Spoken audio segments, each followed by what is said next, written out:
嗨，大家好，我係 Stella，我哋一齊嚟探索塔羅牌嘅世界啊！鍾意呢條片嘅朋友，請你訂閱我嘅頻道，俾個 like，再撳埋個鐘仔，就唔會錯過我將來嘅新片㗎喇。多謝晒。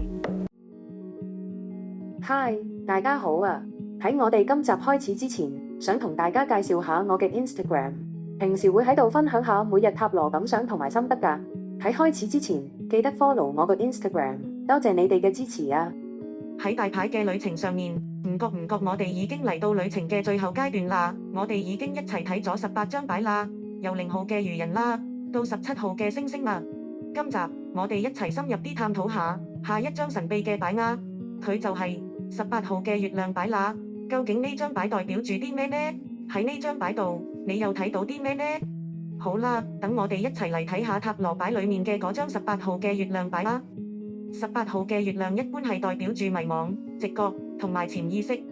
當呢張牌出現嘅時候，可能係意味住你喺度面對緊一啲模糊或者難以理解嘅情況喎。喺呢個時候，理性未必係最好嘅工具，反而係要靠直覺，深入咁探索自己嘅內心啊。月亮仲想提醒我哋要小心啲錯覺同埋幻想啊，因為喺月光嘅下面，好多嘢都可能唔係事實嘅全部，要謹慎啲，唔好急住下結論啊。喺呢張牌裏面，我哋見到有一個好光嘅月亮喺個夜空嗰度，月亮嘅周圍有啲星星喺度閃閃下，喺地下嗰度有一條彎曲嘅路，引領住兩隻動物，一隻狗同埋一隻狼。呢隻狗同埋呢隻狼喺張牌嘅中間，象徵住純化同埋野性嘅對立。喺條路嘅盡頭嗰度有個水池，象徵住潛意識嘅深處。呢張牌嘅構圖俾人有一種神秘嘅感覺，暗示住內心探索同埋情感嘅複雜性啊。喺水池嗰度有一隻龍蝦爬緊出嚟，佢喺度象徵住我哋潛意識裏面有啲隱秘同埋恐懼感。喺張牌嘅中間嗰度，隻狗同隻狼對住個月亮喺度嚎叫。呢兩個角色其實係對比嚟㗎，狗係代表住純化咗嘅自我，係我哋表面上乖巧同埋守規矩嗰一面，狼就係我哋內心裏面未馴服嘅原始慾望同埋野性啊。中間嗰度有條小徑，直通到去好遠好遠嗰度，連接住山脈。呢條路象徵住追尋真理或者探索未知嘅過程，提醒我哋就算前面嘅路有幾唔確定都好，呢條路仍然值得繼續走落去㗎。最吸引我哋視線嘅係天空嗰度嘅月亮，呢個月亮唔單止係圓月，佢仲有3層嘅結構啊。右邊嗰度係新月，左邊嗰度係滿月，中間嗰度有一個女人慈悲嘅面容，好似喺度指引我哋走向內心嘅深處。月亮嘅光芒柔和得嚟又好迷幻，呢啲都係月亮牌嘅常見符號嚟㗎。好，跟住呢，等我俾個簡單嘅例子大家啦。如果占卜嗰陣時見到月亮牌，可以點樣解讀呢？一個最簡單嘅塔羅陣係會抽3張牌，分別係代表住過去、現在同未來㗎。如果月亮擺喺過去嗰個位置嗰度嘅話，呢個可能意味住你曾經經歷咗一段冇確定性或者混亂嘅時期喎。呢段時期對你嘅情感同埋直覺係有深遠嘅影響啊。我哋舉個例子啊，喺呢個擺陣度有月亮、皇后、戀人。喺呢個塔羅陣度，月亮擺喺過去嗰個位置度，提醒你之前可能經歷咗困惑同不安，好似喺好大霧嘅時候蕩失路咁，睇唔清楚前路，內心充滿對未知嘅恐懼。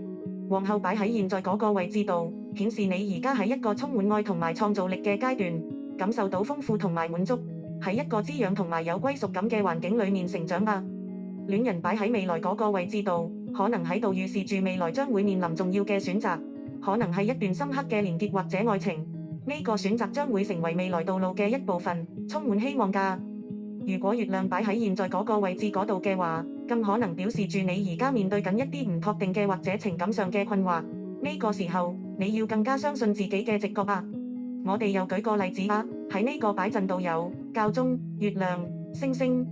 喺呢個塔羅陣度，教宗擺喺過去嗰個位置度，顯示你曾經經歷過一段尋求智慧同指引嘅時期，可能透過學習教義、信仰或者向長輩吸取力量，為未來建立穩固基礎。月亮擺喺現在嗰個位置度，提醒你現階段可能面對內心嘅矛盾，唔容易分辨現實，建議你依賴直覺而唔係理性判斷，勇敢面對內心嘅陰影。星星擺喺未來嗰個位置度，咁可能預示住將會有一個充滿希望嘅時刻，帶嚟心靈上嘅平靜同埋安慰，重新揾到對未來嘅信心同埋方向啊。如果月亮擺喺未來嗰個位置嗰度嘅話，呢個可能預示住你將來要面對潛意識裡面嘅情感問題，呢個時候要留意自己嘅直覺同埋夢想啊。我哋再舉個例子啊，喺呢個擺陣度有力量、節制、月亮。喺呢個塔羅陣度，力量擺喺過去嗰個位置度，顯示你曾經面對過挑戰，仲憑住內在嘅自信、毅力、柔和嘅心態同內心成功克服咗困難。呢段歷程令你認識到自己嘅潛能，同埋擁有足夠嘅力量應對未來嘅挑戰啊。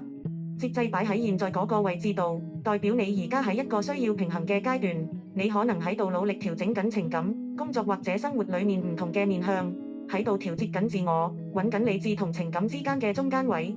月亮擺喺未來嗰個位置度，預示住前方可能會有迷惘同困惑，但係呢個階段將會係自我發現嘅契機，提醒你要依賴直覺，同埋挑戰對自己同外界嘅信任。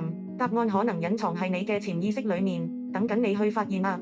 最後，想提醒返大家，以上嘅例子只係其中一個嘅解讀方式，實際嘅情況可以產生唔同嘅結果㗎。希望今集幫到你更加理解呢張18號嘅月亮擺啊！多謝你哋今日收睇我呢條短片啊，希望你哋鍾意啦。我哋下條短片再見啦，拜拜。